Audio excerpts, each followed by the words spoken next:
Okay, so we said we're going to do the Rambam on the purpose of human existence. I don't know if that's what you want to call it. Well, I don't remember the exact way you formulated the question.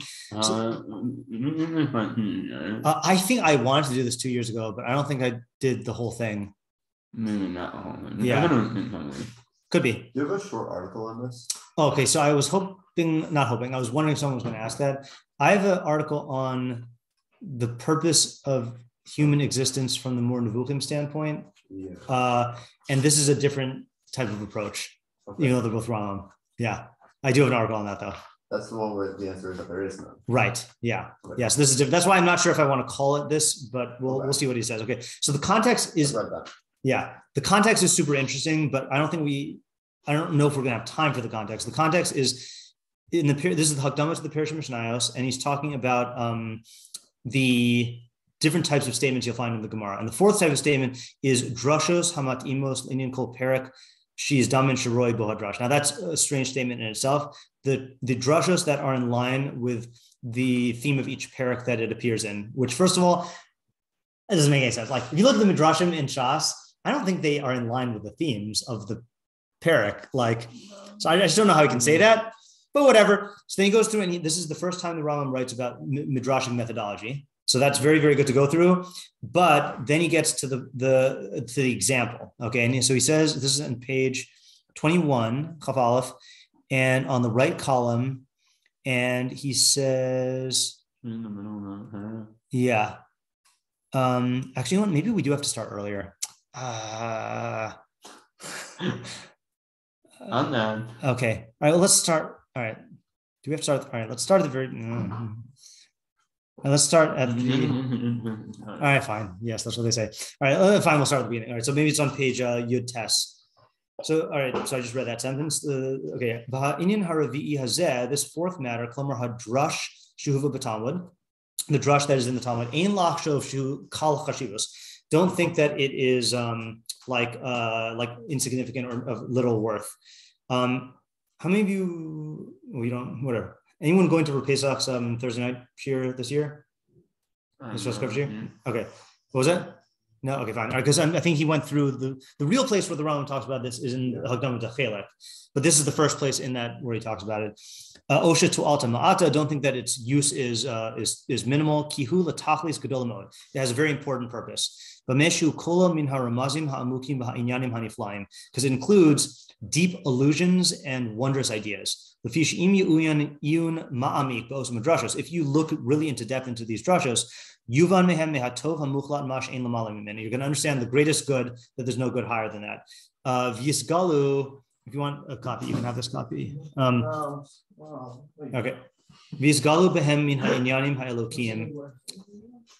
This is, I think in that one's the same. It's on page 19. Okay. Yeah. There will be revealed to you metaphysical matters. You're going to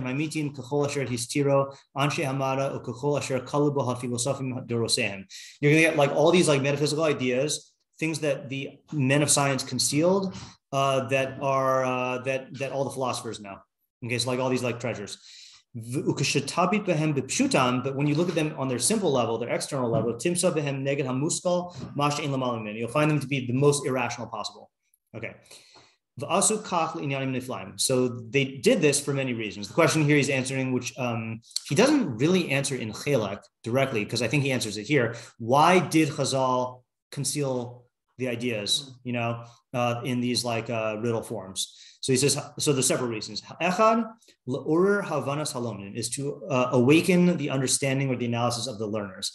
Okay, so that's an interesting one, right? Is that the Rashba has this category of midrashim, he says, where some midrashim are obscure, like they seem crazy because they're concealing deep ideas. Okay, other midrashim seem simple, but they're concealing deep ideas, and other midrashim seem like crazy, but they're concealing simple ideas. And so that's the one that you need to explain. Well, why is it like that? And he says, because you're training people and like your students in analytical ability, like to like try to like decode stuff, So here he's saying is to awaken the understanding of the learners. To v'gam lashua ine haksilim. I think it means to like plaster over the eyes of the fools. Asher lo uru libosehim laolam, whose hearts were not lit up forever. Okay, meaning have never been lit up. Like basically people who are not going to see the truth. So we have to like blind them and conceal this from them. If you were to present the truth in front of them, they would deviate from it based on their deficient natures. Right? You know the thing with the example with the angel? This is the best example. Let's see, Malachim. Do I have a Malachim PowerPoint? Yes, I do.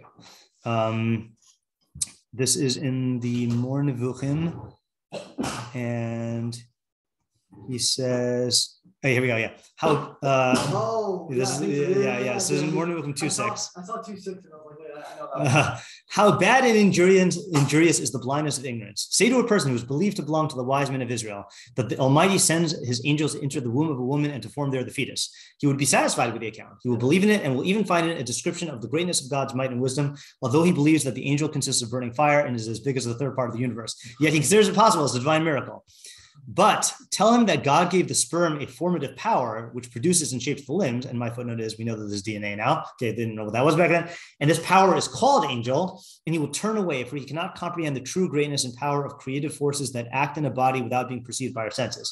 Our sages have already stated, for him who has understanding, that all forces that reside in a body are angels, much more the forces that are active in the universe. So that's to me like the quintessential example. Like this guy, if you told him the truth, he can't handle the truth, and he will turn it away, and you'll cause him to reject the actual truth. But you tell him this like thing, like, oh, it's an angel, and and he'll yeah, it makes sense, and he won't question it, and he'll accept it, and then maybe one day like he'll understand it, or maybe one day like he'll pass it on, and maybe his kid will understand it, but like he's not going to detach himself from it, But at least he'll understand that it's an angel. Yes, he'll understand that it's an angel, and that's also a step up from like thinking that it's a deity, or thinking that it's a spiritual power, or thinking that it's like whatever it is, because at least an angel is like an agent of God, Yeah. Okay, fine. So that's blinding the eyes of the fools. So things like that, we say don't reveal a sod to the fools.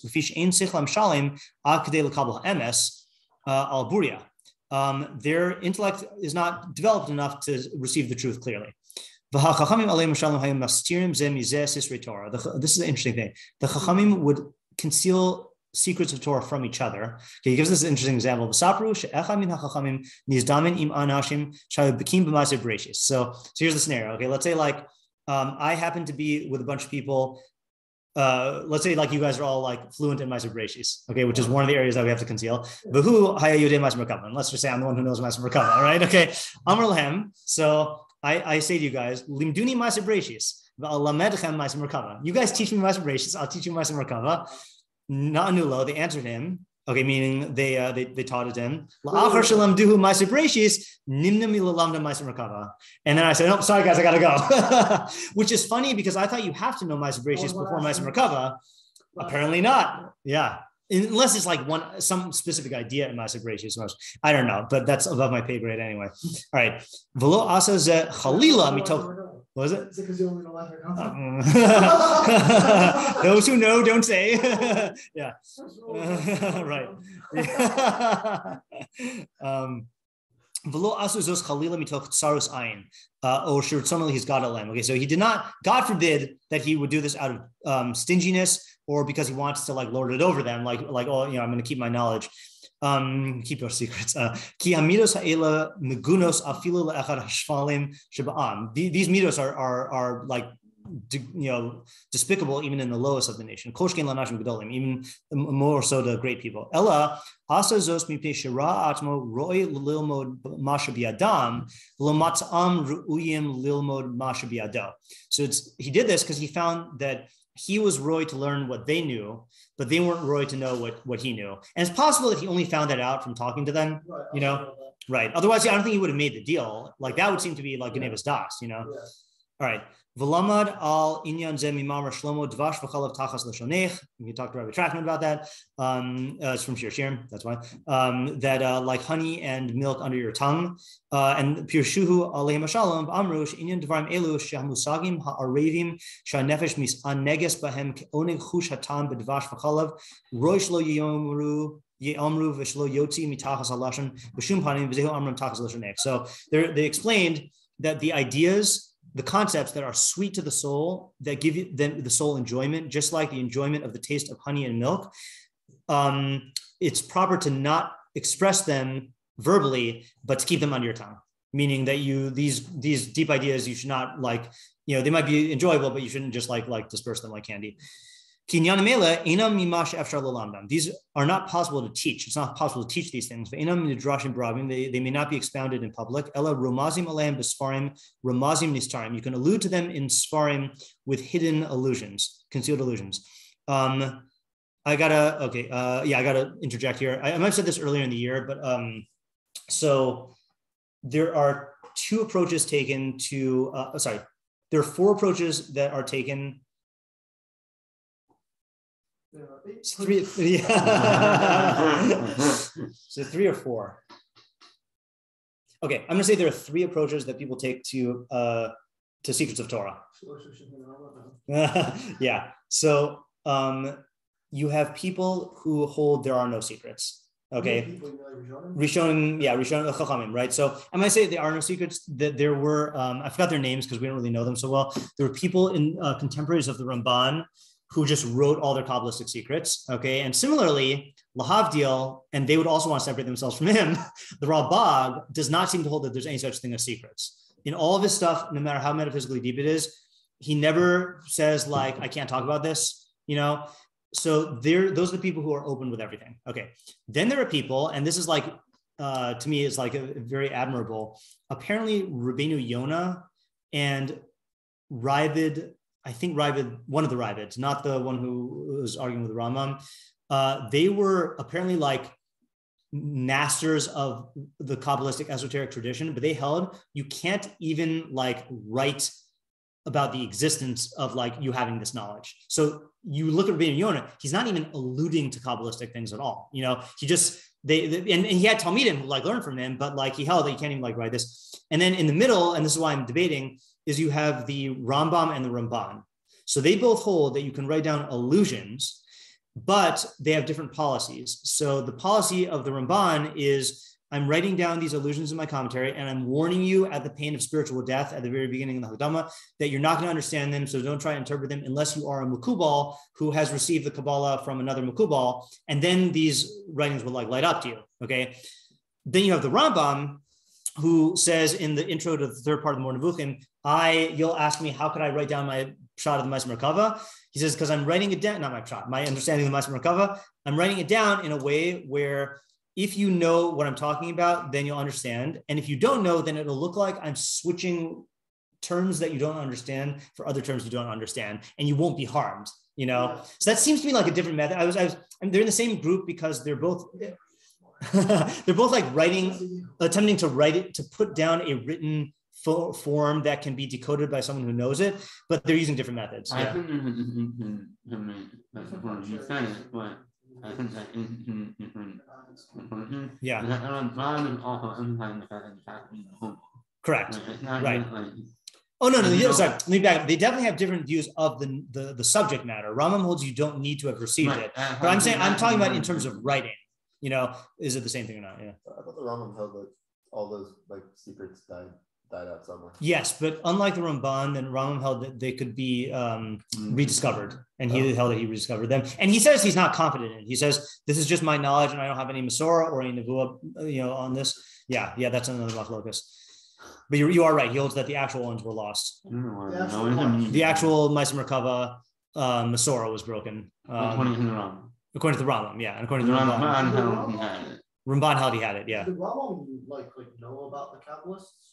So if you read the book by Menachem Kellner, Maimonides' Confrontation with Mysticism, he says that Rambam knew about, so the writings that were floating around before the Zohar was the Ha'Kadosh literature, which, by the way, now, if, I know that a friend of mine is very fluent in Ha'Kadosh literature, and you can ask him about stuff if you need. This is the friend who came over last Shabbos that,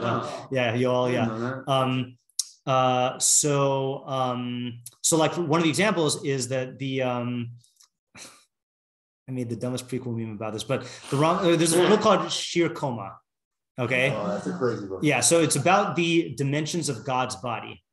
Okay, so in the early, I told you that there's like different editions of the Pirush Mishnayos.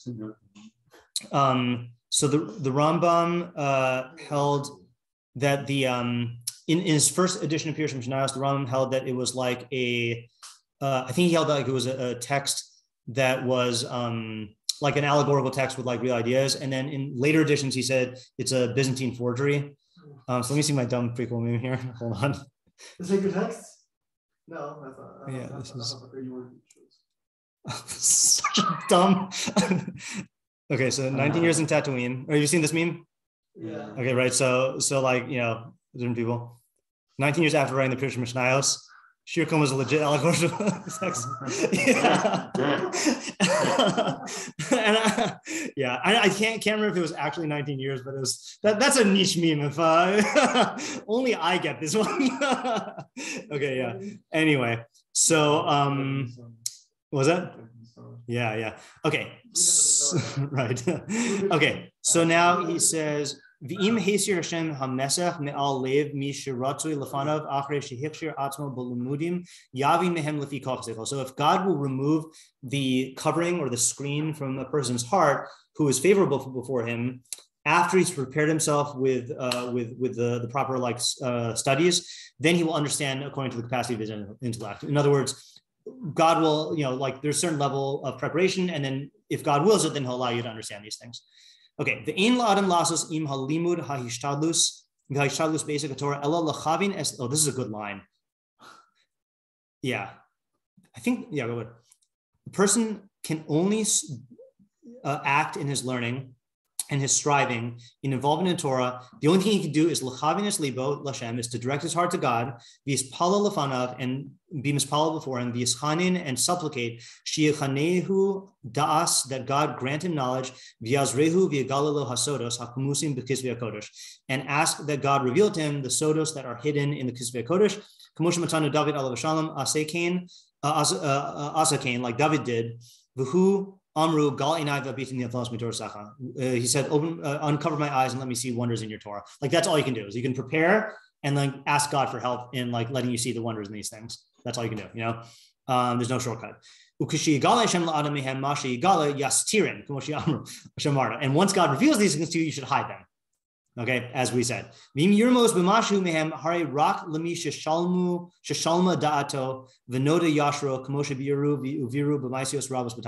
if you do hint at them, you should only do it to someone whose das is complete and who you know their uprightness, as we've explained in many mitzvos in the Talmud. So that's like what the Rambam did in the Nevuchim, but we all have the Nevuchim now. So is he really sticking with his own policy? That's a good question. Yeah. To be fair, in the introduction to the Mora, he talks about who should be reading and who shouldn't be reading. This is what you should have done. Right. But it is true. But just like the Ramban, can the Ramban really think that no one's going to try to interpret what he's going to say? Then he can say, it's on you guys, it's on you, Yeah. Okay. But that's a distinct difference, by the way. The Rambam says he's writing in a way where if you don't understand it, you won't be harmed. And the Ramban says if you try to understand it and you're not applicable, you will be harmed. So yeah. All right. Therefore, it's not fit for a perfected person to publicize what he knows of these sodos,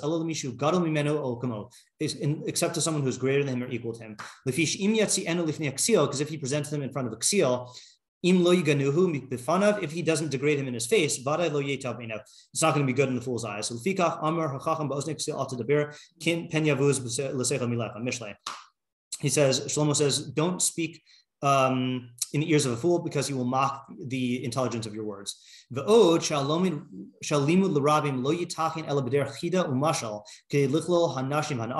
is weird. Teaching the masses is only possible by way of allegory and metaphor, so that you can include the women and the children, haktanim, the small children, so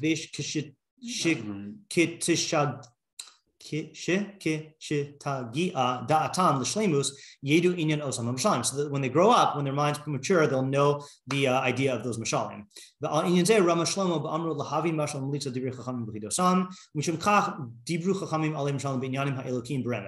why the Chachamim spoke in Remez. So it does seem like he's saying we want them to know the mashal, the mashalim, so that they'll have them when they grow up. But even so, in other words, It's funny. See, it doesn't seem contrary. Yeah. First, he said you should only like hint at them to someone who can know them. But then he's hint the mashalim or hint the nimshalim? The mashalim, I think, right? He's saying he says V'im yirmos b'mashu mehem hari rak l'misha shalma da'atov noda yashra. That's the mashal when you allude to them. I think. I assume that was the nimshal actually. You think it's the nimshal? V'im yirmos b'mashu mehem. Okay, that would make sense. That would be consistent at least. Right. So, but he is saying you should tell the mashal even to the nashim of time. But I'm confused. Is it even or just two? Well, he's saying this is funny because he says when you teach in public, it is not possible.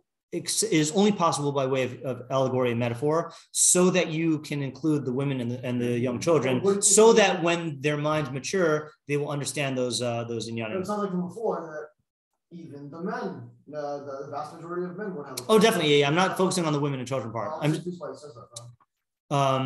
that kind of comes out. No. Why is he saying without men and women? No, it seems like he was saying he was talking up until now about everybody. Yeah. Like even including like people who are even learned per se. Right. You know. Right. And then. So why is he now focusing just on this? But when you say it, so that when everyone would the know. men grow up. Right. Well, I mean, he does say that in his raya. He says, in Mishlei, it says the purpose of Mishlei is to train you in understanding mashal and melitza, the words of chachamim and their things, and that Mishlei is for everyone. That's why the chachamim spoke in remez, and that's being read by the men also. Yeah. I want to apply on that Adam don't have shlemus. Yeah, correct, right. So everyone has potential to reach the dash shlemus. So and look, the midrashim are written for everybody. They're written in an accessible manner for everybody. So it does seem like he holds that they are there for everyone. And then as you mature, then you'll have a chance of getting it. Or we're going to read up to where I want to start today. Maybe. Oh no, that's on the next page. Forget it. We'll read to the end of the paragraph. Ro'oi la'adam she'in nizdamin lo midivrehem davar shu neged muskal lefi dato. So if a person encounters one of these statements that's against rationality, according to his mind, shelo yiyachas hachesron le'osam advarim ela yiyachas hachesron le'sichlo. He should not ascribe the deficiency to the statement. He should ascribe it to his own intellect. And when he sees a shot of their mashalim that is extremely improbable according to his understanding, he should feel the pain that he doesn't understand it. Did I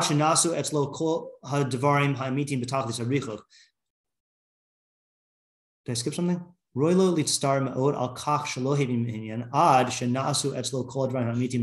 other words, he should be in pain on the fact that there are so many true statements that are too far away for him to grasp.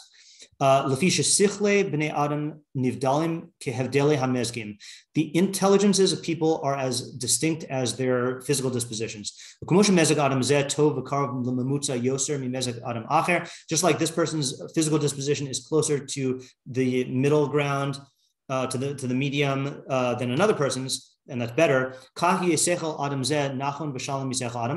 people have better natural intellects than others. Without a doubt, the person who knows an advanced idea is better than the intellect of a person who doesn't know it. Because this guy has actualized his intellect, and this guy's intellect is in potential.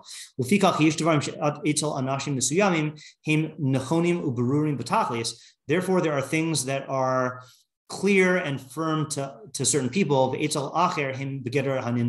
but others consider them impossible, according to their level in chachma. All right, so just to show where we're going, he says a little bit more, and then he gives the statement of Chazal as the example, which is that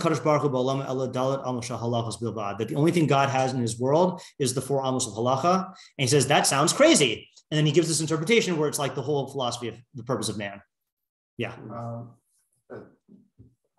Before that doesn't seem so simple that if something doesn't seem rational to you, then you should assume that it seems like you have to have an idea that's also like a true idea. Correct. Yeah. At the same time as not understanding. Yeah. He does not mean all statements. He means like Yeah, definitely. I mean, he means statements of people who have a reputation for chachma, and therefore, like, you have reason to assume that they knew what they were talking about. Right. So, okay. Yeah. It's not understand the idea, but like understand something that there should be an idea. Exactly. Like, it's holding the space for an idea. Yeah. Okay. Very good. All right. Just one thing. Book